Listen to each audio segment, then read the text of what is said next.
Hello TET and డిఎస్సిఎస్ friends, welcome to our channel. Last వీడియోలో ఆంధ్రప్రదేశ్ 9వ తరగతి తెలుగు పాఠ్యపుస్తకంలోని ప్రక్రియలు, ఇతివృత్తాలు, పాత్రలు, విశేషాంశాలు ఏంటో చూసాం కదండి. సో ఈ వీడియోలో 9వ తరగతి సెమిస్టర్ 2కి సంబంధించినటువంటి ప్రక్రియలు, ఇతివృత్తాలు, పాత్రలు, విశేషాంశాలు ఏంటో చూద్దాం. ఫస్ట్ పాఠం స్నేహం. స్నేహం పాఠ్యభాగం యొక్క ప్రక్రియ ప్రాచీన పద్యం. ఇతివృత్తం వ్యక్తిత్వ వికాసం. స్నేహం పాఠ్యభాగం యొక్క ప్రక్రియ ప్రాచీన పద్యం, ఇతివృత్తం వ్యక్తిత్వ వికాసం. ఉద్దేశం: ప్రతి మనిషి జీవితంలో గొప్ప పాత్ర వహించేది స్నేహమైనప్పుడు మనం ఎటువంటి స్నేహాన్ని ఎంచుకోవాలో, ఆ స్నేహం వల్ల కలిగే ప్రయోజనాలేవో విద్యార్థులకు తెలియచేయటం. ప్రతి మనిషి జీవితంలో గొప్ప పాత్ర వహించేది స్నేహమైనప్పుడు మనం ఎటువంటి స్నేహాన్ని ఎంచుకోవాలో, ఆ స్నేహం వల్ల కలిగే ప్రయోజనాలేవో విద్యార్థులకు తెలియచేయటమే ఈ పాఠం యొక్క ఉద్దేశం. స్నేహ గీతాన్ని రాసినది అద్దేపల్లి రామమోహన్ రావు. స్నేహ గీతంను రాసినది అద్దేపల్లి రామమోహన్ రావు. విశ్వాసం లేకుండా స్నేహం ఉండదు అన్నది గౌతమ బుద్ధుడు. విశ్వాసం లేకుండా స్నేహం ఉండదు అన్నది గౌతమ బుద్ధుడు. ఈ పాయింట్స్ ఇంపార్టెంట్ అండి. మనిషికి అవసర కాలంలో ఆదుకున్న మిత్రుడి కంటే ప్రియమైనది ఏదీ ఉండదు అన్నది గురునానక్. మనిషికి అవసర కాలంలో ఆదుకున్న మిత్రుడి కంటే ప్రియమైనది ఏదీ ఉండదు అన్నది గురునానక్. కష్టకాలంలోనే మనకు నిజమైన మిత్రుడెవరో తెలుస్తుంది అన్నది గాంధీజీ. కష్టకాలంలోనే మనకు నిజమైన మిత్రుడెవరో తెలుస్తుంది అన్నది గాంధీజీ. పద్యం అంటే ఏంటో చూద్దాం. సాహిత్య ప్రక్రియల్లో విశిష్టమైనది పద్యం, ఇది ఛందోబద్ధమైనది. సాహిత్య ప్రక్రియల్లో విశిష్టమైనది పద్యం, ఇది ఛందోబద్ధమైంది. లయాత్మకంగా గానయోగ్యంగా ఉంటుంది, అలాగే ధారణకు అనువుగా ఉంటుంది. లయాత్మకంగా గానయోగ్యంగా ఉంటుంది, ధారణకు అనువుగా ఉంటుంది. కవి తన రచనలో భావ వ్యక్తీకరణకు అనువుగా కొన్ని ప్రత్యేక పద్య శైలిల్ని ఎంచుకుంటాడు. కవి తన రచనలో భావ వ్యక్తీకరణకు అనువుగా కొన్ని ప్రత్యేక పద్య శైలిల్ని ఎంచుకుంటాడు. ఉద్ధతికి విక్రీడిత పద్యాలు, సుకుమారతకు మాలా పద్యాలు, తాత్విక భావాలకు గీత పద్యాలు, పుష్పాపచయాది సందర్భాలకు రగడలు, పంచచామరాలు మొదలైన పద్యరీతులు కావ్యాలలో శోభిస్తాయి. ఉద్ధతికి విక్రీడిత పద్యాలు, సుకుమారతకు మాలా పద్యాలు, తాత్విక భావాలకు గీత పద్యాలు, పుష్పాపచయాది సందర్భాలకు రగడలు, పంచచామరాలు మొదలైన పద్యరీతులు కావ్యాలలో శోభిస్తాయి. చెడ్డవారి స్నేహం ఉదయపు నీడ లాంటిది. చెడ్డవారి స్నేహం ఉదయపు నీడ లాంటిది. సజ్జనుల సాంగత్యమే ఉత్తమ మైత్రికి మూలం. ఉత్తమ మైత్రికి మూలం ఏంటి అంటే సజ్జనుల సాంగత్యం. ఆజ్ఞాపాలనలో సేవకులు, కష్టాలు వచ్చినప్పుడు బంధువులు, సంపదలు కోల్పోయినప్పుడు భార్య, ఆపద సమయాలలో మిత్రుల విశ్వాసం వ్యక్తమవుతుందని చెప్పేదే ఆర్షధర్మం. ఆజ్ఞాపాలనలో సేవకులు, కష్టాలు వచ్చినప్పుడు బంధువులు, సంపదలు కోల్పోయినప్పుడు భార్య, ఆపద సమయాలలో మిత్రుల విశ్వాసం వ్యక్తమవుతుందని చెప్పేదే ఆర్షధర్మం. సరసజేరి నిన్ను సంస్తవమొనరించు వారలెల్ల సకులు గారు నీకు అనే పద్యాన్ని చెప్పినది కందుకూరి రుద్రకవి. సరసజేరి నిన్ను సంస్తవమొనరించు వారలెల్ల సకులు గారు నీకు అంటే నీ పక్కనే చేరి నిన్ను పొగుడుతూ ఉండేవారు ఎప్పుడు నీ స్నేహితులు అవరు. ఎవరైతే ఆపదల్లో ఆదుకుంటాడో అతనే నిజమైనటువంటి మిత్రుడు అని చెప్పినది కందుకూరి రుద్రకవి. నెక్స్ట్, మైత్రిం బోలెడు ధర్మము దాత్రీ దివిజులకు లేదు దాని నడిపెన్. మైత్రిం బోలేడు ధర్మము దాత్రీ దివిజులకు లేదు దాని నడిపెన్. ఈ పద్యాన్ని చెప్పినది కవి బ్రహ్మ తిక్కన గారు. మనకి ఈ లోకంలో భూమి మీద స్నేహాన్ని మించినటువంటి ధర్మం మరొకటి లేదు అని చెప్పారనమాట. నెక్స్ట్, బాల్య స్నేహానికి ప్రతిరూపం శ్రీకృష్ణకు చేరుని స్నేహం. బాల్య స్నేహానికి ప్రతిరూపం శ్రీకృష్ణకు చేరుని స్నేహం. కుచేలుడు తన జీర్ణ వస్త్రంలో అటుకులను మూటకట్టి శ్రీకృష్ణుడి కోసం తీసుకువెళ్ళాడు. కుచేలుడు తన జీర్ణ వస్త్రంలో అటుకులను మూటకట్టి శ్రీకృష్ణుడి కోసం తీసుకువెళ్ళాడు. మీకు అందరికీ కుచేలుడు అలాగే శ్రీకృష్ణుడి యొక్క స్నేహం గురించి తెలిసే ఉంటుందండి. అయినా మరొక్కసారి, కుచేలుడు శ్రీకృష్ణుడు ఇద్దరు బాల్యంలో సాందీపుని వద్ద విద్యాభ్యాసం చేస్తారనమాట. విద్యాభ్యాసం చేసిన తర్వాత కంప్లీట్ అయిన తర్వాత కూడా వాళ్ళ యొక్క స్నేహం అలాగా కొనసాగుతూ ఉంది. అయితే కుచేలుడి యొక్క దారిద్ర్య స్థితికి బాగోలేక తన భార్య ఏమంటుందంటే, శ్రీకృష్ణుడి దగ్గరికి వెళ్ళి సహాయం అడిగితే మనకున్నటువంటి కష్టాలన్నీ తొలగిపోతాయి కదా, ఒకసారి వెళ్ళిరండి అని చెప్పేసి సలహా ఇస్తుందన్నమాట. సరే అని కుచేలుడు ఏం చేస్తాడంటే ఆ జీర్ణ వస్త్రం అంటే చిరిగిపోవటానికి రెడీగా ఉన్నటువంటిది అనమాట. చివికి పేలికలైనటువంటి వస్త్రం. అటువంటి వస్త్రంలో ఈ అటుకులు మూట కట్టుకుని తీసుకుని వెళ్తాడనమాట. కుచేలుడిని చూడగానే శ్రీకృష్ణుడు ఎంతో ఆనందపడి పరిగెత్తుకుంటూ వెళ్ళి తీసుకువచ్చి తన హంస తూలికా తల్పం మీద కూర్చుండబెట్టి సకల అతిథి మర్యాదలు రుక్మిణితో కలిసి చేస్తాడనమాట. చేశాక అతను తీసుకొచ్చినటువంటి అటుకుల్ని కూడా చక్కగా ఆరగిస్తాడు.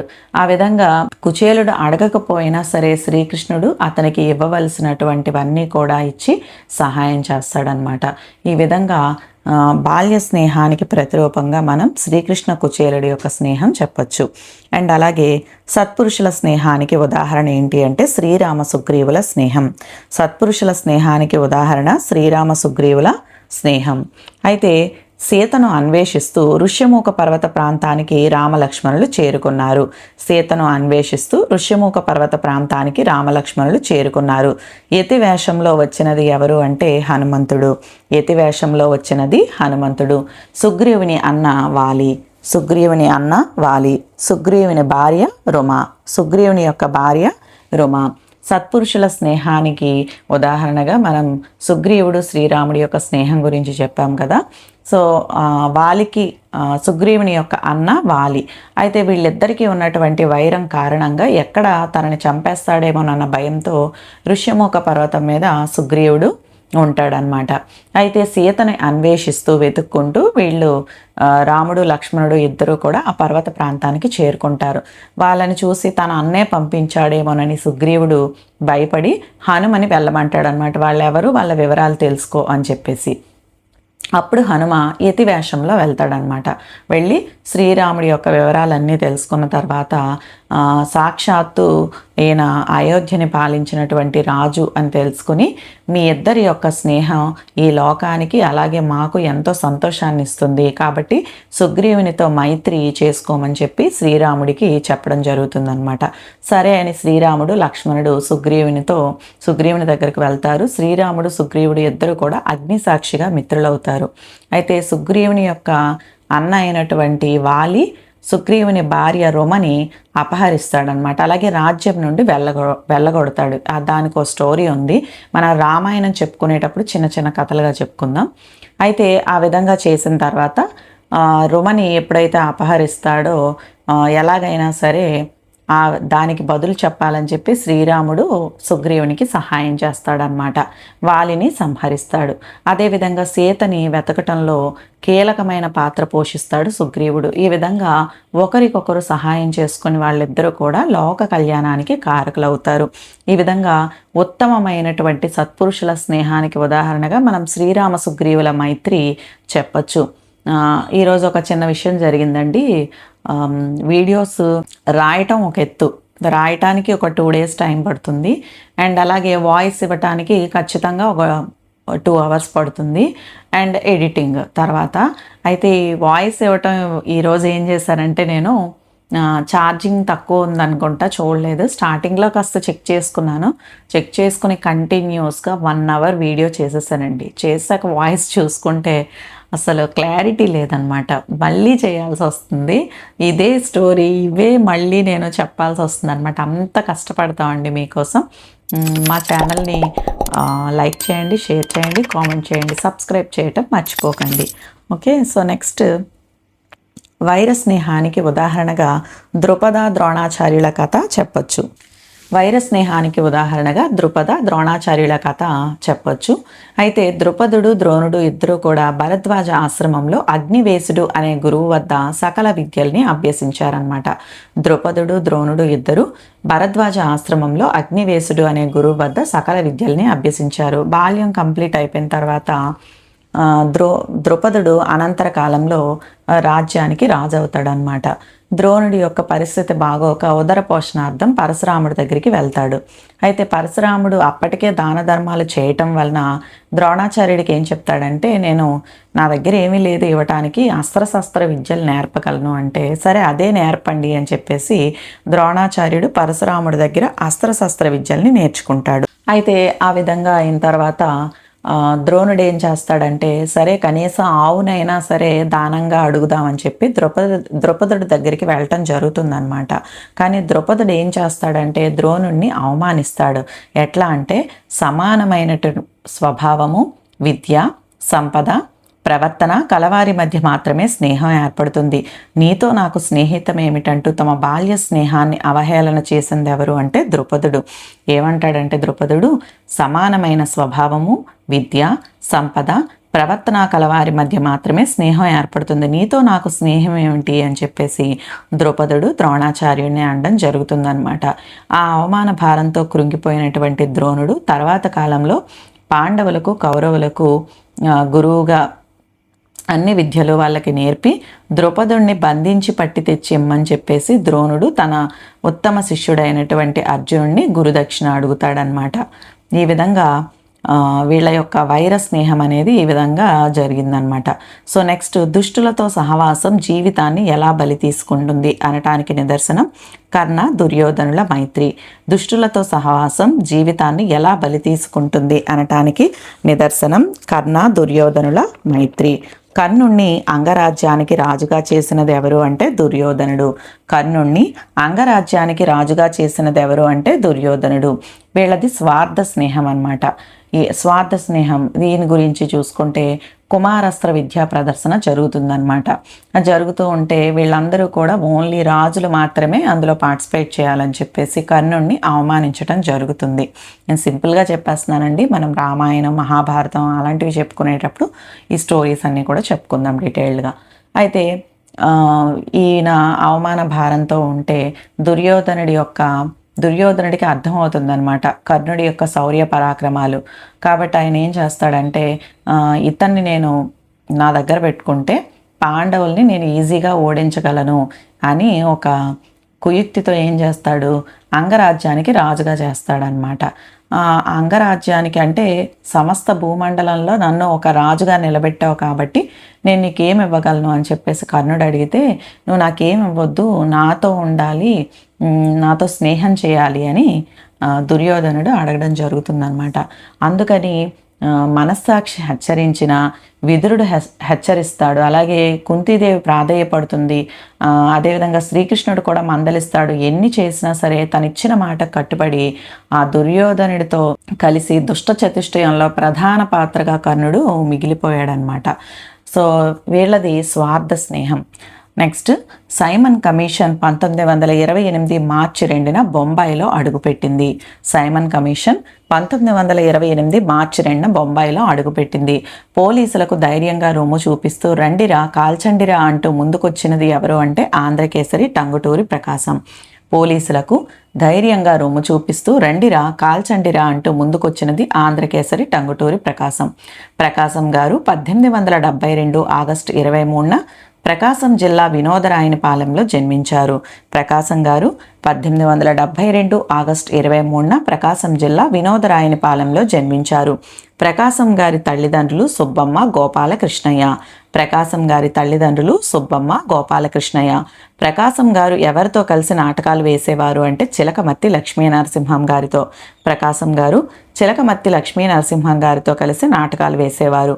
ప్రకాశం గారు ఎవరి సహాయంతో ఉన్నత విద్యను వారాల పద్ధతిలో చదివారు అంటే గణిత ఉపాధ్యాయుడు, నటుడు అయినటువంటి ఇమ్మానేని హనుమంతరావు. గణిత ఉపాధ్యాయుడు, నటుడు అయినటువంటి ఇమ్మానేని హనుమంతరావు గారి సహాయంతో ఉన్నత విద్యను వారాల పద్ధతిలో ప్రకాశం పంతులు గారు చదివారు. ప్రకాశం పంతులు గారు ఏర్పాటు చేసినటువంటి పత్రిక ఏది అంటే స్వరాజ్య పత్రిక. మోస్ట్ ఇంపార్టెంట్ బిట్ అండి ఇది. ప్రకాశం పంతులు గారు ఏర్పాటు చేసినటువంటి పత్రిక ఏది అంటే స్వరాజ్య పత్రిక. ప్రకాశం పంతులు గారు 1946లో ఉమ్మడి మద్రాసు రాష్ట్రానికి ముఖ్యమంత్రిగా 13 నెలలు పనిచేశారు. ప్రకాశం పంతులు గారు 1946లో ఉమ్మడి మద్రాసు రాష్ట్రానికి ముఖ్యమంత్రిగా 13 నెలలు పనిచేశారు. నిరయంబైన నిబద్ధమైన ధరణి నిర్మూలనంబైనదు. నిరయంబైన నిబద్ధమైన ధరణి నిర్మూలనంబైనదు అనేటటువంటి ఈ పద్యం పోతన రచించారు. దీనిని భాగవతం నుంచి తీసుకోబడింది. ఈ పద్యం పోతన రచించారు. ఎక్కడి నుంచి తీసుకోబడింది అంటే భాగవతం. నెక్స్ట్ పాఠం తీర్పు. తీర్పు పాఠ్యభాగం యొక్క ప్రక్రియ ఆధునిక పద్యం. ఇతివృత్తం, పరోపకారం. తీర్పు పాఠ్యభాగం యొక్క ప్రక్రియ ఆధునిక పద్యం, ఇతివృత్తం, పరోపకారం. ఉద్దేశం కరుణ, సత్యం, ధర్మం, న్యాయం, బోధదయ, అహింస, క్షమాగుణం మొదలైన సాత్విక గుణాలను విద్యార్థులు అలవరుచుకుని ఉన్నతమైన జీవనం కొనసాగిస్తూ మానవత్వాన్ని చాటుకోవాలని తెలియచేయటం. కరుణ, సత్యం, ధర్మం, న్యాయం, బోధదయ, అహింస, క్షమాగుణం మొదలైన సాత్విక గుణాలను విద్యార్థులు అలవరుచుకుని ఉన్నతమైన జీవనం కొనసాగిస్తూ మానవత్వాన్ని చాటుకోవాలని తెలియచేయటమే ఈ తీర్పు పాఠ్యభాగ ఉద్దేశం. నెక్స్ట్ ఖండకావ్యం అంటే ఏంటో చూద్దాం. చిన్న కథ, కొన్ని పాత్రలు, పరిమిత పద్యాలు ఉన్న రచనే ఖండకావ్యం.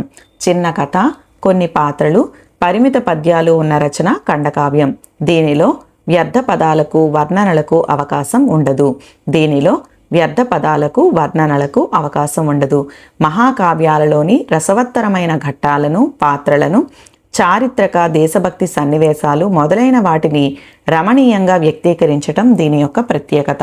మహాకావ్యాలలోని రసవత్తరమైన ఘట్టాలను, పాత్రలను, చారిత్రక దేశభక్తి సన్నివేశాలు మొదలైన వాటిని రమణీయంగా వ్యక్తీకరించటం దీని యొక్క ప్రత్యేకత. దీనిలో పద్యాలు సంప్రదాయ వృత్తాలలో ఛందోబద్ధంగా ఉంటాయి. నెక్స్ట్ మెయిన్ ఈ పాఠం ఏంటి అంటే తీర్పు పాఠం. మనం 90s కిడ్స్కి తెలుస్తుందండి ఖచ్చితంగా ఈ స్టోరీ. అంటే ఆ టైంలో అయితే ఇదొక పాఠంగా కూడా ఉండేది. ఏంటి అంటే సిద్ధార్థుడు, పేరు వినే ఉంటారు మీరు, సిద్ధార్థుడు, దేవదత్తుడు. సిద్ధార్థుడినే గౌతముడు అని కూడా అంటారు.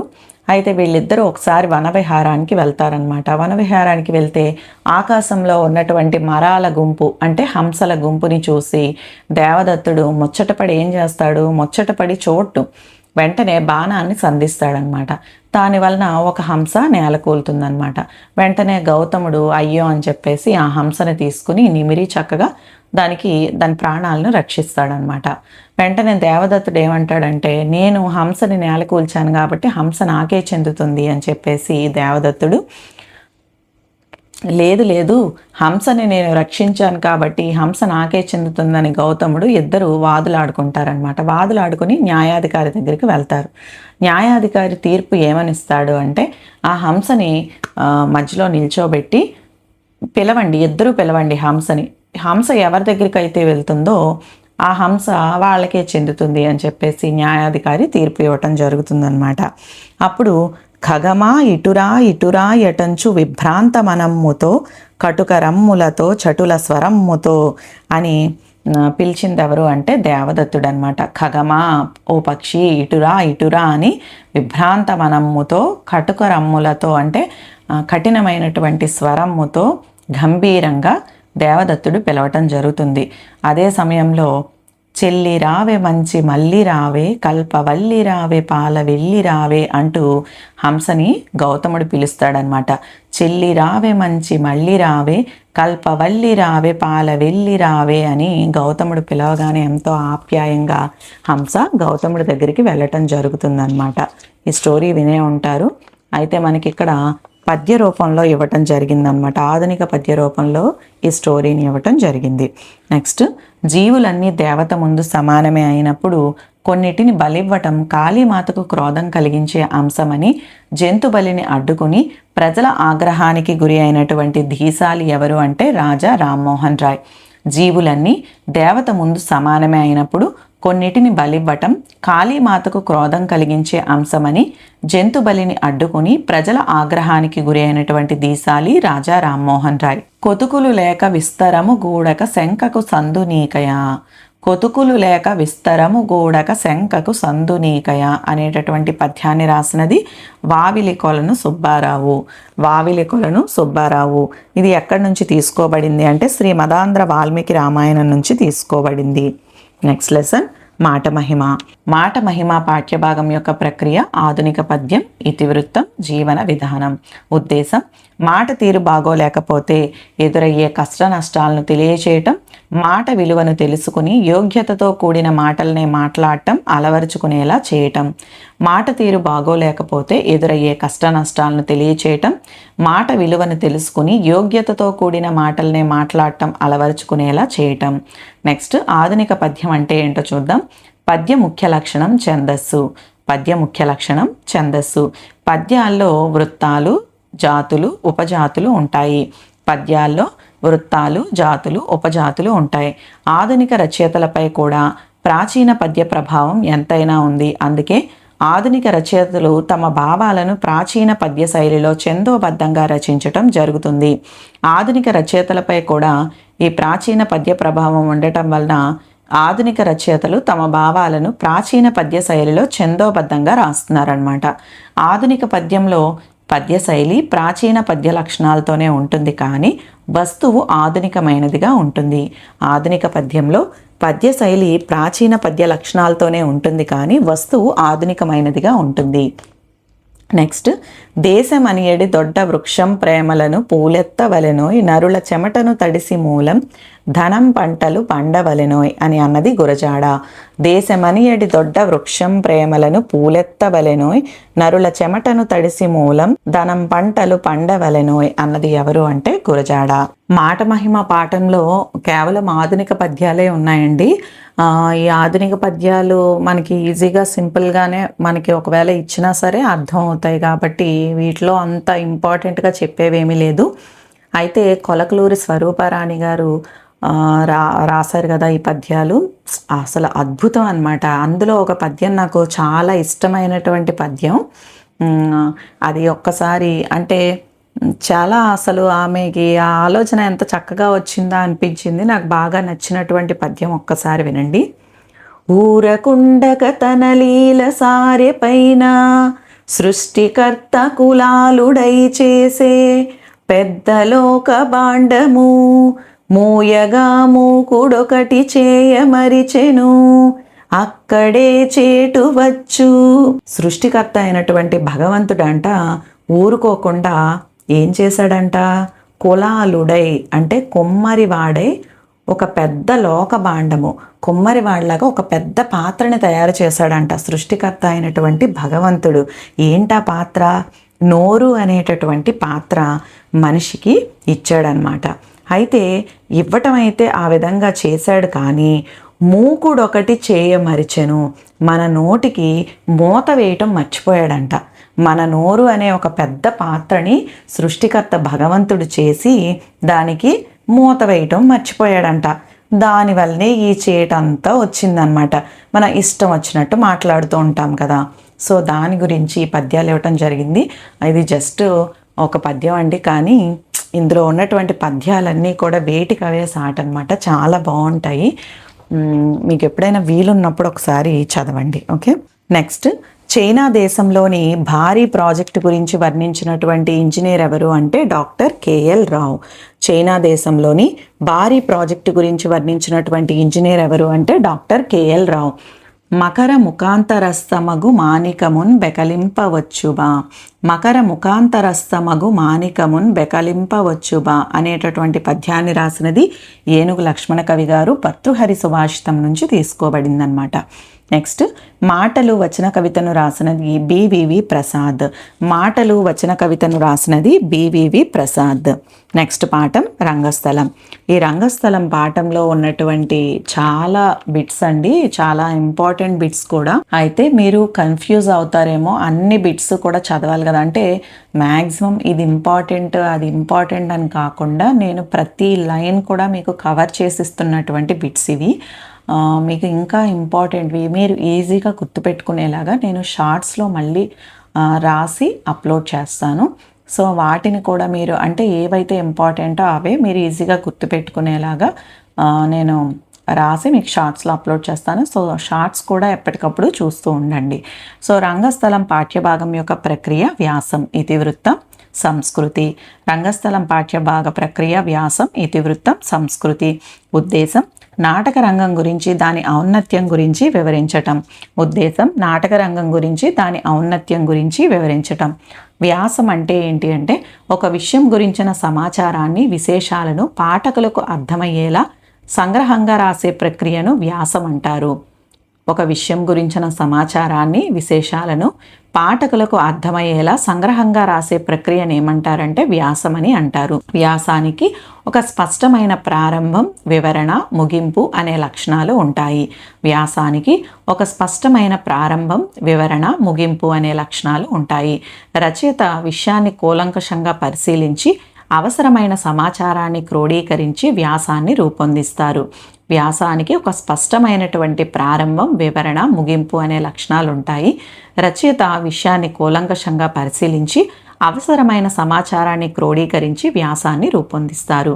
కావ్యేషు నాటకం రమ్యం అన్నది ఎవరు అంటే కాళిదాసు. కావ్యేషు నాటకం రమ్యం అన్నది కాళిదాసు. లోక వృత్తానుకరణం నాట్యం అన్నది నాట్యశాస్త్రం. లోక వృత్తానుకరణం నాట్యం అన్నది నాట్యశాస్త్రం. తొలి తెలుగు నాటకం ఏది అంటే మంజరి మధుకరీయం. ఇది ఇంపార్టెంట్ బిట్ అండి. తొలి తెలుగు నాటకం మంజరి మధుకరీయం. మరి ఇటువంటి మంజరి మధుకరీయాన్ని ఎవరు రాశారు అంటే శ్రీ కోరాడ రామచంద్ర శాస్త్రి. మంజరి మధుకరీయం అనే నాటకాన్ని రాసినది శ్రీ కోరాడ రామచంద్ర శాస్త్రి. నెక్స్ట్ శ్రీ వావిలాల వాసుదేవ శాస్త్రి గారు షేక్స్పియర్ రాసినటువంటి జూలియస్ సీజర్ అనే నాటకాన్ని సీజర్ చరిత్రము అనే పేరుతో ఆంధ్రీకరించారు. వావిలాల వాసుదేవ శాస్త్రి గారు షేక్స్పియర్ రాసినటువంటి జూలియస్ సీజర్ అనే నాటకాన్ని సీజర్ చరిత్రము అనే పేరుతో ఆంధ్రీకరించారు. చిత్రనళీయం నాటకాన్ని రాసి ప్రదర్శించినది ఎవరు అంటే ధర్మవరం రామకృష్ణమాచార్యులు. చిత్రనళీయం నాటకాన్ని రాసి ప్రదర్శించినది ధర్మవరం రామకృష్ణమాచార్యులు. గయోపాఖ్యానం రాసినది చిలకమర్తి లక్ష్మీ నరసింహం. గయోపాఖ్యానం రాసినది చిలకమర్తి లక్ష్మీ నరసింహం. ప్రతాపరుద్రీయం, బొబ్బిలి యుద్ధం నాటకాలను రాసినది వేదం వెంకటరాయ శాస్త్రి. ప్రతాపరుద్రీయం, బొబ్బిలి యుద్ధం నాటకాలను రాసినది వేదం వెంకటరాయ శాస్త్రి. ఇవన్నీ కూడా ఒక తెలుగు టీచర్గా ఖచ్చితంగా మీకైతే తెలిసి ఉండాలండి. మినిమం నాలెడ్జ్ ఉండాలి కాబట్టి ఖచ్చితంగా ఇవన్నీ కూడా ఇంపార్టెంటే, చదవండి. పాదుకా పట్టాభిషేకాన్ని రాసినది పానుగంటి లక్ష్మీ నరసింహం. పాదుకా పట్టాభిషేకం మరియు విప్రనారాయణ రాసినది పానుగంటి లక్ష్మీ నరసింహం. పాండవోద్యోగ విజయాలు, కురుక్షేత్ర నాటకాలు రాసినది తిరుపతి వెంకట కవులు. ఇవన్నీ ప్రాచీన నాటకాలండి. పాండవోద్యోగ విజయాలు, కురుక్షేత్ర నాటకాలు రాసినది తిరుపతి వెంకట కవులు. సత్య హరిశ్చంద్ర నాటకం రాసినది బలిజేపల్లి లక్ష్మీకాంతం. సత్య హరిశ్చంద్ర నాటకాన్ని రాసినది బలిజేపల్లి లక్ష్మీకాంతం. ఇది ఇంపార్టెంట్ పాయింట్. నెక్స్ట్ శ్రీకృష్ణ తులాభారం రాసినది ఎవరు అంటే ముత్తరాజు సుబ్బారావు. శ్రీకృష్ణ తులాభారం రాసినది ముత్తరాజు సుబ్బారావు. రామాంజనేయ యుద్ధం రాసినది తాండ్ర సుబ్రహ్మణ్యం. రామాంజనేయ యుద్ధం రాసినది తాండ్ర సుబ్రహ్మణ్యం. బావా ఎప్పుడు వచ్చి తీవు సుకులే బ్రాతల్ సుతుల్ చుట్టముల్ అనేటటువంటి పద్యాన్ని రాసినది తిరుపతి వెంకట కవుల్. బావా ఎప్పుడు వచ్చి తీవు సుకులే బ్రాతల్ సుతుల్ చుట్టముల్ అనేటటువంటి పద్యాన్ని రాసినది తిరుపతి వెంకట కవులు. నిటలాక్షుండిపుడెత్తి వచ్చినను రాణి అన్నదమ్ముల్ ననున్ అనే పద్యాన్ని రాసినది చిలకమర్తి లక్ష్మీ నరసింహం. నిటలాక్షుండిపుడెత్తి వచ్చినను రాణి అన్నదమ్ముల్ ననున్ అనే పద్యాన్ని రాసినది చిలకమర్తి లక్ష్మీ నరసింహం. ఇచ్చోటనే సత్కవీంద్రుని కమ్మని కలము నిప్పులలోన గరిగిపోయే. ఇచ్చోటనే సత్కవీంద్రుని కమ్మని కలము నిప్పులలోన గరిగిపోయే అనే పద్యాన్ని రాసినది గుర్రం జాషువా గారు. శ్మశాన వాటికలోది అనమాట. నెక్స్ట్ నాటిక రసవత్తరంగా ప్రదర్శించాలంటే చేసే ముందస్తు ప్రణాళికను ఏమంటారు అంటే రిహార్సల్స్ అని అంటారు. నాటిక రసవత్తరంగా ప్రదర్శించాలంటే చేసే ముందస్తు ప్రణాళికను రిహార్సల్స్ అని అంటారు. నెక్స్ట్ ఇక మీద చెప్పబోయేవన్నీ కూడా సాంఘిక నాటకాలండి. మా భూమి సాంఘిక నాటకాన్ని రాసినది సుంకర సత్యనారాయణ, వాసిరెడ్డి భాస్కర్ రావు. మా భూమి అనే సాంఘిక నాటకాన్ని రాసినది సుంకర సత్యనారాయణ, వాసిరెడ్డి భాస్కర రావు. పాలేరు నాటకాన్ని రాసినది బోయి వేమన్న. పాలేరు నాటకాన్ని రాసినది బోయి వేమన్న. ఇది చాలా ఇంపార్టెంట్ బిట్ అండి. పాలేరు నాటకాన్ని రాసినది బోయి వేమన్న అనేది. నెక్స్ట్ వర విక్రయం నాటకాన్ని రాసినది కాళ్ళకూరి నారాయణరావు. వర విక్రయం అనే నాటకాన్ని రాసినది కాళ్ళకూరి నారాయణరావు. కప్పలు నాటకాన్ని రాసినది ఆత్రేయ. కప్పలు నాటకాన్ని రాసినది ఆత్రేయ. కీర్తిశేషులు నాటకాన్ని రాసినది బమిడిపాటి రామగోపాలం. కీర్తిశేషులు నాటకాన్ని రాసినది బమిడిపాటి రామగోపాలం. నిజం అనే నాటకాన్ని రాసినది రాచకొండ విశ్వనాథ శాస్త్రి. నిజం అనే నాటకాన్ని రాసినది రాచకొండ విశ్వనాథ శాస్త్రి. గిరీశం, మధురవాణి, కరకట శాస్త్రి, అగ్నిహోత్రావధాన్లు, లుప్తావధాన్లు, సౌజన్యారావు పంతులు పాత్రలు గల నాటకం కన్యాశుల్కం. ప్రపంచ సాహిత్యంలో కన్యాశుల్కం వంటి నాటకం లేదు అని కితాబిచ్చినది శ్రీశ్రీ. ప్రపంచ సాహిత్యంలో కన్యాశుల్కం వంటి నాటకం లేదు అని కితాబిచ్చినది శ్రీశ్రీ. స్త్రీ పాత్రలను స్త్రీలే ధరించాలి, పురుషులు పనికిరారు అనే నినాదాన్ని లేవదీసినది బళ్ళారి రాఘవ. స్త్రీ పాత్రలను స్త్రీలే ధరించాలి, పురుషులు పనికిరారు అనే నినాదాన్ని లేవదీసినది బళ్ళారి రాఘవ. ఇది మోస్ట్ ఇంపార్టెంట్ బిట్ అండి. నెక్స్ట్ హిందుస్థానీ సంగీతంలో గొప్ప విదూషిమని ఎవరు అంటే కమలాబాయి. ఈమె సురభి నాటకాలని ఉండేవి కదా, ఈ సురభి నాటకంలో సురభి కుటుంబానికి చెందినటువంటి ఆమె అన్నమాట కమలాబాయి. హిందుస్థానీ సంగీతంలో గొప్ప విదూషిమని కమలాబాయి. వీధి నాటకాలలో యానాది భాగవతులకు ఒక ప్రత్యేకత ఉంది. వీధి నాటకాలలో యానాది భాగవతులకు ఒక ప్రత్యేకత ఉంది. గణపతి హాస్య నాటకాన్ని రాసినది చిలకమర్తి లక్ష్మీ నరసింహం. ఇది కూడా ఇంపార్టెంట్ పాయింటే. గణపతి హాస్య నాటకాన్ని రాసినది చిలకమర్తి లక్ష్మీ నరసింహం. ఆకాశవాణి నాటక రచయితగా పేరు పొందినది ఎవరు అంటే జంధ్యాల పాపయ్య శాస్త్రి. ఆకాశవాణి నాటక రచయితగా పేరు పొందినది జంధ్యాల పాపయ్య శాస్త్రి. కళ కోసం కాదు, ప్రజల కోసం అనే నినాదంతో ప్రజానాట్య మండలి 1943లో ఏర్పాటైంది. కళ కోసం కాదు, ప్రజల కోసం అనే నినాదంతో ప్రజానాట్య మండలి 1943లో ఏర్పాటైంది. 1964లో మరో మొహంజొదరో అనే నాటకాన్ని రచించినది ఎన్ఆర్ నంది. 1964లో మరో మొహంజొదరో అనే నాటకాన్ని రచించినది ఎన్ఆర్ నంది. ఏ నాటకంలో ఫ్రీజ్ అనే టెక్నిక్ ను ప్రవేశపెట్టారు అంటే మరో మొహంజొదరోలో. దీనికి దర్శకత్వం వహించినది ఎవరు అంటే రచించినదైతే నంది, అలాగే దీనికి దర్శకుడు ఎవరు అంటే చాట్ల శ్రీరాములు గారు. ఏ నాటకంలో ఫ్రీజ్ అనే టెక్నిక్ ను ప్రవేశపెట్టారు అంటే మరో మొహంజొదరోలో. దీని యొక్క దర్శకుడు ఎవరు అంటే చాట్ల శ్రీరాములు. కుక్క అనే రచన చేసినది ఎవరు అంటే యండమూరి వీరేంద్రనాథ్. కుక్క అనే రచన చేసింది యండమూరి వీరేంద్రనాథ్. ముగింపు లేని కథను రాసినది రాళ్లపల్లి అనంతకృష్ణ శర్మ. ముగింపు లేని కథను రాసినది రాళ్లపల్లి అనంతకృష్ణ శర్మ. పడమటి గాలి అనే నాటకాన్ని రాసినది పాటిబండ్ల ఆనందరావు. పడమటి గాలి అనే నాటకాన్ని రాసినది పాటిబండ్ల ఆనందరావు. ఒక నటుడు ఒకే పాత్రను అభినయించటాన్ని ఏకపాత్రాభినయమని అంటారు. ఒక నటుడు ఒకే పాత్రను అభినయించటాన్ని ఏకపాత్రాభినయమని అంటారు. 10 నుంచి 15 నిమిషాల పాటు సాగే ఈ ప్రదర్శనలో అంటే ఈ ఏకపాత్రలో నటుడు పద్యాలతో గాని, గద్యాలతో గాని లేదా రెండింటితో గాని సంభాషిస్తూ అభినయం చేస్తాడు. ఏకపాత్రలో 10-15 నిమిషాల పాటు సాగుతుంది ఈ ప్రదర్శనలో. నటుడు పద్యాలతో గాని, గద్యాలతో గాని లేదా రెండింటితో గాని సంభాషిస్తూ అభినయం చేస్తాడు. ఏకపాత్రలలో విశేష ప్రాచుర్యం పొందినది ఏంటి అంటే మయసభలో దుర్యోధనుడి పాత్ర. ఏకపాత్రలలో విశేష ప్రాచుర్యం పొందినది ఏంటి అంటే మయసభలో దుర్యోధనుడి పాత్ర. కోతల రాయుడు, ముద్దబ్బాయి ఏకపాత్రలను ధరించినది ఎవరు అంటే గరికిపాటి రాజారావు. కోతల రాయుడు, ముద్దబ్బాయి వంటి ఏకపాత్రలను రచించినది గరికిపాటి రాజారావు. గోగ్రహణం అనే వీధి నాటకాన్ని రాసినది తల్లావజ్జల సుందరం. గోగ్రహణం అనే వీధి నాటకాన్ని రాసినది తల్లావజ్జల సుందరం. ఈ గోగ్రహణం అనే వీధి నాటకంలోనే మొట్టమొదటిసారిగా మైమ్ అనేటటువంటి ప్రక్రియని వాడారనమాట. మైమ్ అనే ప్రక్రియను వాడి అద్భుతంగా దర్శకత్వాన్ని వహించారు. ముక్తనీరు సంస్థ ఉన్నటువంటి ప్రదేశం ఎక్కడ అంటే మధ్యగ్రామ్. ముక్తనీరు సంస్థ ఉన్న ప్రదేశం మధ్యగ్రామ్. ముక్తనీరు సంస్థ ప్రధాన ఆశయం ఏంటి అంటే వీధి బాలలను, బాల కార్మికులను ఆదుకోవటం. ముక్తనీరు సంస్థ ప్రధాన ఆశయం వీధి బాలలను, బాల కార్మికులను ఆదుకోవటం. అనాథ పిల్లలతో కలిసి ఆషికులు తీసినటువంటి 20 నిమిషాల బెంగాలీ లఘు చిత్రం పేరు ఏంటి అంటే ఆమి అయామ్. అనాథ పిల్లలతో కలిసి ఆషికులు తీసిన 20 నిమిషాల పాటు తీశాడు బెంగాలీ లఘు చిత్రం పేరు ఏంటి అంటే ఆమి అయామ్. చిత్రాంగి, మధురవాణి, రోషనార మొదలైన స్త్రీ పాత్రలను ధరించినది స్థానం నరసింహారావు. చిత్రాంగి, మధురవాణి, రోషనార మొదలైన స్త్రీ పాత్రలను ధరించినది స్థానం నరసింహారావు. స్థానం నరసింహారావు గారిని భారత ప్రభుత్వం పద్మశ్రీ బిరుదును ఇచ్చి సత్కరించింది. స్థానం నరసింహారావు గారిని భారత ప్రభుత్వం పద్మశ్రీ బిరుదును ఇచ్చి సత్కరించింది. రామాయణం ఇతివృత్తం వచ్చిన నాటకాలలో ఆంజనేయుడు అనగానే గుర్తొచ్చేది ఎవరు అంటే సిఎస్ నటేసన్. రామాయణం ఇతివృత్తం వచ్చినటువంటి నాటకాలలో ఆంజనేయుడు అనగానే గుర్తొచ్చేది సిఎస్ నటేసన్. నక్షత్రకుడు భవానీ శంకరుడు పాత్రలతో మెప్పించినది పులిపాటి వెంకటేశ్వరులు.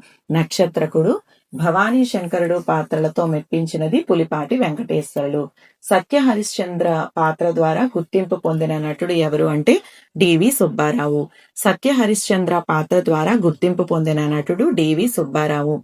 చిత్రాంగి, చంద్రమతి, శకుంతల, సావిత్రిగా నటించి గుర్తింపు పొందిన వ్యక్తి ఉప్పలూరు సంజీవరావు. చిత్రాంగి, చంద్రమతి, శకుంతల, సావిత్రిగా నటించి గుర్తింపు పొందిన వ్యక్తి ఉప్పలూరు సంజీవరావు.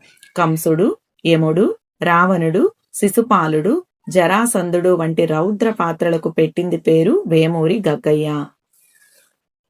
కంసుడు, యముడు, రావణుడు, శిశుపాలుడు, జరాసంధుడు వంటి రౌద్ర పాత్రలకు పెట్టింది పేరు వేమూరి గగ్గయ్య. తెలుగు ప్రజలకు వెంట్రిలాక్విజం అనే నూతన కళను పరిచయం చేసినది నేరెళ్ల వేణుమాధవ్. ఇది ఇంపార్టెంట్ బిట్ అండి. తెలుగు ప్రజలకు వెంట్రిలాక్విజం అనే నూతన కళను పరిచయం చేసినది ఎవరు అంటే నేరెళ్ల వేణుమాధవ్. ఆత్మవంచన నాటికను రాసినది బుచ్చిబాబు. ఆత్మవంచన అనే నాటికను రాసినది బుచ్చిబాబు. అలాగే తేలు కుట్టిన దొంగలు అనే నాటికను రాసినది పొట్లూరి వెంకటేశ్వరరావు. ఇవి ఇంపార్టెంట్ అండి, నాటకాలు. ఇవి మళ్ళీ ఒక షార్ట్ లో మనం అప్లోడ్ చేద్దాం. అంటే సింపుల్ గా మీకు ఈజీగా గుర్తుంటుంది, ఇవన్నీ చదవక్కర్లేదు, రిపీట్ చేయొచ్చు. ఆత్మవంచన నాటికను రాసినది బుచ్చిబాబు. తేలు కుట్టిన దొంగలు నాటికను రాసినది పొట్లూరి వెంకటేశ్వరరావు. కప్పలు అనే నాటికను రాసినది ఆత్రేయ. కంఠాభరణం అనే నాటికను రాసినది పానుగంటి లక్ష్మీ నరసింహం. కంఠాభరణం అనే నాటికను రాసినది పానుగంటి లక్ష్మీ నరసింహం. నెక్స్ట్ గృహప్రవేశం అనే నాటికను రాసినది మునిమాణిక్యం నరసింహారావు. గృహప్రవేశం నాటిక మునిమాణిక్యం నరసింహారావు. సరిపడని సంగతులు నాటిక బళ్ళారి రాఘవ. సరిపడని సంగతులు నాటికను రాసినది బళ్ళారి రాఘవ. సత్యం గారిల్లెక్కడ రాసినది గొల్లపూడి మారుతీరావు. సత్యం గారిల్లెక్కడ నాటికను రాసినది గొల్లపూడి మారుతీరావు. నెక్స్ట్ తెలియని కార్యమెల్ల గడతేర్చుటకొక్క వివేకి జేకొనన్ అనే పద్యాన్ని రాసినది మారద వెంకయ్య భాస్కర శతకం. తెలియని కార్యమెల్ల గడతేర్చుటకొక్క వివేకి జేకొనన్ అనేటటువంటి పద్యాన్ని రాసినది మారద వెంకయ్య. నెక్స్ట్ లెసన్ ఏ దేశమేగినా. ఏ దేశమేగినా పాఠ్యభాగ ప్రక్రియ యాత్రా సాహిత్యము, ఇతివృత్తము, దేశభక్తి. ప్రక్రియ యాత్రా సాహిత్యము, ఇతివృత్తం, దేశభక్తి. ఉద్దేశం రచయిత్రి తన విదేశీ యాత్రానుభవాలను పరిచయం చేయటం, భారతీయ సంస్కృతి సంప్రదాయాల పట్ల విదేశీయుల మనోభావాలను తెలియజెప్పటం. రచయిత్రి తన విదేశీ యాత్రానుభవాలను పరిచయం చేయటం, భారతీయ సంస్కృతి సంప్రదాయాల పట్ల విదేశీయుల మనోభావాలను తెలియజెప్పటం. నెక్స్ట్ కొండగాలి మాట కోనసీమ తోట కోయిలమ్మ పాట హాయి పాట అనే తెలుగు పాటను రాసినది వేటూరి సుందరరామమూర్తి గారు. కొండగాలి మాట కోనసీమ తోట కోయిలమ్మ పాట హాయి పాట అనే తెలుగు పాటను రాసినది వేటూరి సుందరరామమూర్తి గారు. నెక్స్ట్ యాత్రా రచన అంటే ఏంటో చూద్దాం. యాత్రికుడు తాను పొందిన యాత్రానుభవాలను గ్రంథస్థం చేయటాన్ని యాత్రా రచన అని అంటారు. యాత్రికుడు తాను పొందిన యాత్రానుభవాలను గ్రంథస్థం చేయటాన్ని యాత్రా రచన అని అంటారు. వ్యక్తులు స్వదేశంలో కానీ విదేశంలో కానీ విశిష్టత కలిగిన ప్రదేశాలను దర్శించినప్పుడు అక్కడి విశేషాలను, పొందిన అనుభూతిని, అనుభవాలను వివరిస్తూ వర్ణనాత్మకంగా రాయటమే యాత్రా రచన. వ్యక్తులు స్వదేశంలో కానీ విదేశంలో కానీ విశిష్టత కలిగిన ప్రదేశాలను దర్శించినప్పుడు అక్కడి విశేషాలను, పొందిన అనుభూతిని, అనుభవాలను వివరిస్తూ వర్ణనాత్మకంగా రాయటమే యాత్రా రచన. శ్రీమతి రిచల్ పండితురాలు ఎవరి శిష్యురాలు అంటే రూబెన్ పండితుని శిష్యురాలు. శ్రీమతి రిచల్ పండితురాలు రూబెన్ పండితుని శిష్యురాలు. 15 సంవత్సరాల పాటు సంస్కృత, పాలీ భాషల్లో ఈమె అధ్యయనం చేసింది. రిచల్ పండితురాలు 15 సంవత్సరాల పాటు సంస్కృత, పాలీ భాషల్లో అధ్యయనం చేసింది. Next one looking towards India గ్రంథాన్ని రాసినది కాసా. లుకింగ్ టువర్డ్స్ ఇండియా గ్రంథాన్ని రాసినది కాసా అనే పండితుడు. జవహర్లాల్ అవార్డ్ గ్రహీత sir Edward Das. Jawaharlal award గ్రహీత సర్ ఎడ్వర్డ్ దాస్. మాయ్నో రామా మాయ్నో ఇండిష్కి అనే కావ్యాన్ని రాసిన మహాకవి సర్ ఎడ్వర్డ్ దాస్. మాయ్నో రామా మాయ్నో ఇండిష్కి అనే కావ్యాన్ని రాసిన మహాకవి sir Edward Das. Sir Edward Das Utukuri Lakshmikanthamma గారికి బహూకరించింది ఏంటి అంటే belt of poets. Sir Edward Das Utukuri Lakshmikanthamma గారికి బహూకరించింది ఏంటి అంటే బెల్ట్ ఆఫ్ పోయిట్స్ అనేటటువంటి ఒక బెల్ట్ని బహూకరించారంట. తెలుగులో తొలి యాత్ర రచయిత్రి ఎవరు అంటే పోతం జానకమ్మ. తెలుగులో తొలి యాత్ర రచయిత్రి పోతం జానకమ్మ. జానకమ్మ తెలుగులో రాసుకున్న తన యాత్రానుభవాన్ని పిక్చర్స్ ఆఫ్ ఇంగ్లాండ్ పేరుతో ఆంగ్లంలోకి అనువదించి 1876లో ప్రచురించారు.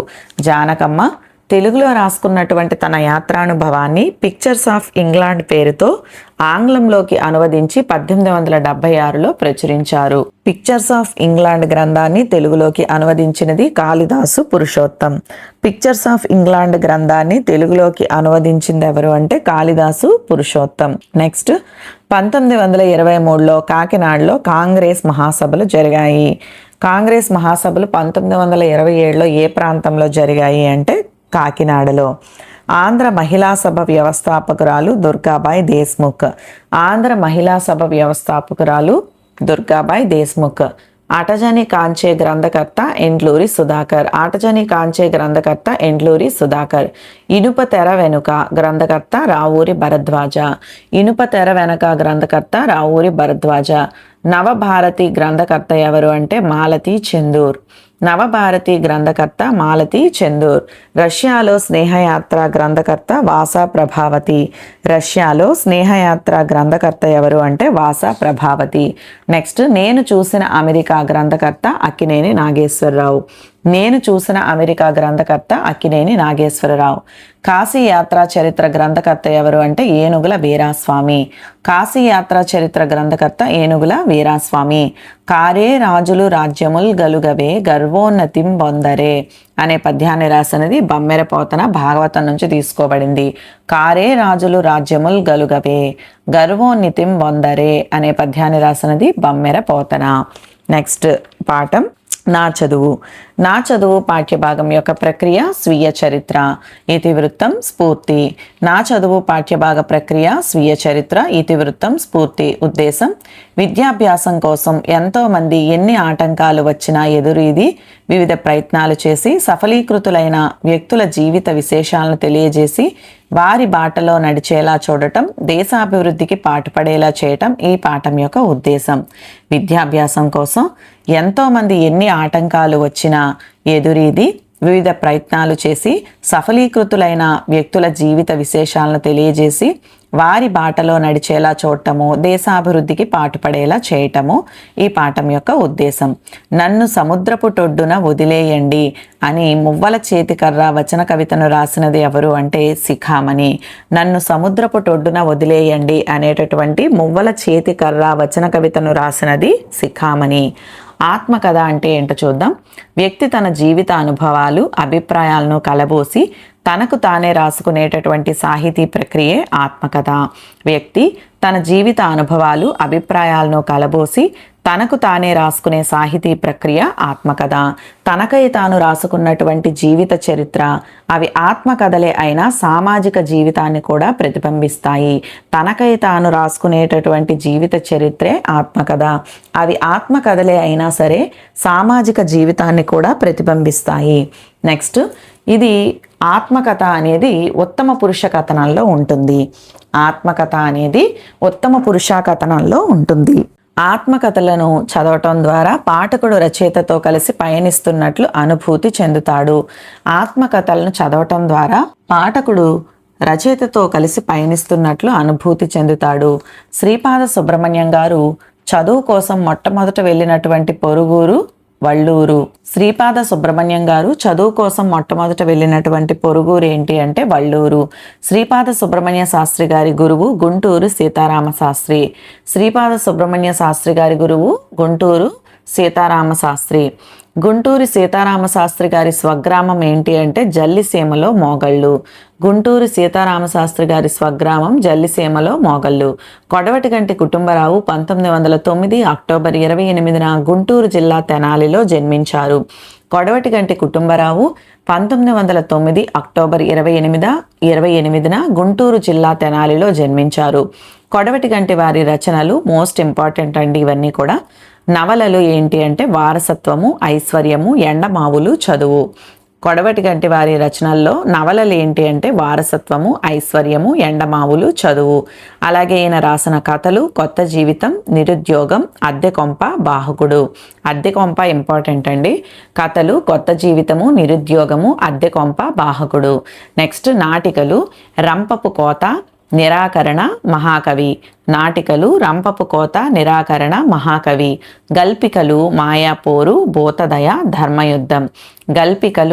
గల్పికలు ఏంటి అంటే మాయాపోరు, భూతదయ, ధర్మయుద్ధం.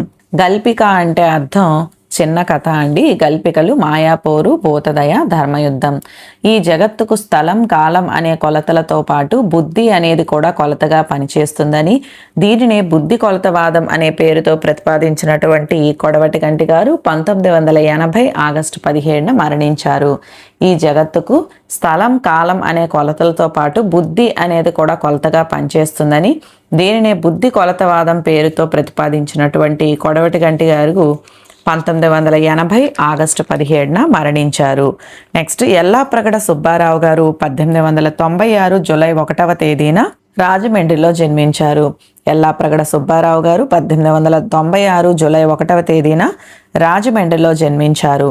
తన తమ్ముడిని బలిగొన్న స్ప్రూ వ్యాధితో పాటు క్షయ, బోధకాలు, టైఫాయిడ్, పాండురోగాల శాశ్వత నిర్మూలనకు మందులు కనుగొన్నది ఎవరు అంటే యల్లాప్రగడ సుబ్బారావు. తన తమ్ముణ్ణి బలిగొన్న స్ప్రూ వ్యాధితో పాటు క్షయ, బోధకాలు, టైఫాయిడ్, పాండురోగాల శాశ్వత నిర్మూలనకు మందులు కనుగొన్నది యల్లాప్రగడ సుబ్బారావు. గాంధీజీ గారి ఆత్మకథ సత్యశోధన. గాంధీజీ గారి ఆత్మకథ పేరు సత్యశోధన, my experiments with truth. దరిసి Chenchaiah గారి ఆత్మకథ నేను నా దేశం. దరిసి చెంచయ్య గారి ఆత్మకథ నేను నా దేశం. ఆదిభట్ల నారాయణదాసు గారి ఆత్మకథ నా ఎరుక. ఆదిభట్ల నారాయణదాసు గారి ఆత్మకథ నా ఎరుక. షేక్ నాజర్ గారి ఆత్మకథ పింజారి. 4th క్లాస్లో వచ్చింది కదండి. షేక్ నాజర్ గారి ఆత్మకథ పింజారి. తిరుమల రామచంద్ర గారి ఆత్మకథ హంపి నుండి హరప్పా దాకా. ఇది చాలా బాగుంటుందంటండి. హంపి నుండి హరప్పా దాకా ఖచ్చితంగా చదవాల్సినటువంటి ఆత్మకథ అంట. వీలుంటే ఎవరైనా సరే చదవండి. తిరుమల రామచంద్ర గారి ఆత్మకథ హంపి నుండి హరప్పా దాకా. టంగుటూరి ప్రకాశం పంతులు గారి ఆత్మకథ నా జీవిత యాత్ర. టంగుటూరి ప్రకాశం పంతులు గారి ఆత్మకథ నా జీవిత యాత్ర. కాళోజీ నారాయణరావు గారి ఆత్మకథ నా గొడవ. బుచ్చిబాబు గారి ఆత్మకథ నా అంతరంగ కథనం. బుచ్చిబాబు గారి ఆత్మకథ నా అంతరంగ కథనం. కపిలవాయి లింగమూర్తి గారి ఆత్మకథ సాలగ్రామం. కపిలవాయి లింగమూర్తి గారి ఆత్మకథ సాలగ్రామం. నెక్స్ట్ అన్నదానము గొప్పదన వచ్చునే కాని అన్నంబు జాములో నరిగిపోవు. అన్నదానము గొప్పదనవచ్చునే కాని అన్నంబు జాములో నరిగిపోవు అనే పద్యాన్ని రాసినది ఎవరు అంటే చిలకమర్తి లక్ష్మీనరసింహం గారు. నెక్స్ట్ పాఠం ఆకుపచ్చ శోకం. ఆకుపచ్చ శోకం పాఠ్యభాగం యొక్క ప్రక్రియ పర్యావరణ కవిత్వం. ఇతివృత్తం పర్యావరణం. ప్రక్రియ పర్యావరణ కవిత్వం, ఇతివృత్తం పర్యావరణం. ఉద్దేశం కూడా పర్యావరణాన్ని కాపాడుకోవాల్సిన అవసరాన్ని గురించి తెలపటం. పర్యావరణాన్ని కాపాడుకోవాల్సిన అవసరాన్ని గురించి తెలపటం ఈ పాఠం యొక్క ఉద్దేశం. పర్యావరణ కవిత్వం అంటే ఏంటో చూద్దాం. తెలుగు సాహిత్యంలో పర్యావరణ కవిత్వం అనేది ఒక ఆధునిక ప్రక్రియ. తెలుగు సాహిత్యంలో పర్యావరణ కవిత్వం అనేది ఒక ఆధునిక ప్రక్రియ. మానవ కార్యకలాపాల వల్ల ప్రకృతికి, పర్యావరణానికి కలుగుతున్న హానిని, దాని వలన కలిగే పర్యావసనాలను తెలియజెప్పటమే ఈ పర్యావరణ కవిత్వం ఉద్దేశం. మానవ కార్యకలాపాల వల్ల ప్రకృతికి, పర్యావరణానికి కలుగుతున్న హానిని, దాని వలన కలిగే పర్యావసనాలను తెలియజెప్పటమే పర్యావరణ కవిత్వం ఉద్దేశం. పర్యావరణ భావనలను రచయిత కవిత రూపంలో, వ్యాస రూపంలో వ్యక్తీకరిస్తారు. పర్యావరణ భావనలను రచయిత కవిత రూపంలో, వ్యాస రూపంలో వ్యక్తీకరిస్తారు. అందువలన దీనిని కవితా వ్యాసమని అంటారు. ఈ పర్యావరణ కవిత్వాన్నే కవితా వ్యాసమని అంటారు. తోటకు వీడ్కోలు అనే వచన కవితను రాసినది భగవాన్. తోటకు వీడ్కోలు అనే వచన కవితను రాసినది భగవాన్. తులసిగౌడ కర్ణాటక రాష్ట్రంలోని హొన్నాలి గ్రామానికి చెందినది. తులసిగౌడ అనే ఆమె కర్ణాటక రాష్ట్రంలోని హొన్నాలి గ్రామానికి చెందినది. తులసిగౌడ ఒక్క ఏడాది కాలంలో 30,000 మొక్కల్ని నాటింది. తులసిగౌడ ఒక్క ఏడాది కాలంలో 30,000 మొక్కల్ని నాటింది. తులసిగౌడను స్థానికులు వృక్షదేవిగా పిలుచుకుంటారు. తులసిగౌడను స్థానికులు వృక్షదేవిగా పిలుచుకుంటారు. తులసి గౌడను భారత ప్రభుత్వం 26 జనవరి 2020న పద్మశ్రీ పురస్కారంతో గౌరవించింది. తులసి గౌడను భారత ప్రభుత్వం జనవరి 26, 2020న పద్మశ్రీ పురస్కారంతో సత్కరించింది. నెక్స్ట్ వన్, శారదా నటరాజన్ జన్మస్థలం తమిళనాడులోని పుదుక్కోట. నటరాజన్ యొక్క జన్మస్థలం అంటే ఆయన్ని శారదా నటరాజన్ అని అంటారు. ఈ నటరాజన్ గారి జన్మస్థలం తమిళనాడులోని పుదుక్కోట. తల్లిదండ్రులు భాగీరథి సుబ్రహ్మణ్య అయ్యర్. ఈయన యొక్క తల్లిదండ్రులు భాగీరథి సుబ్రహ్మణ్య అయ్యర్, భార్య అన్నపూర్ణ. రచనలు మంచి చెడు, అపస్వరాలు, ఏది సత్యం, చీకటి తెరలు లాంటి నవలలు 100కి పైగా కథలు రాశారు. నటరాజన్ గారి రచనలు మంచి చెడు, అపస్వరాలు, ఏది సత్యం, చీకటి తెరలు లాంటి నవలలు 100కి పైగా కథలు రాశారు.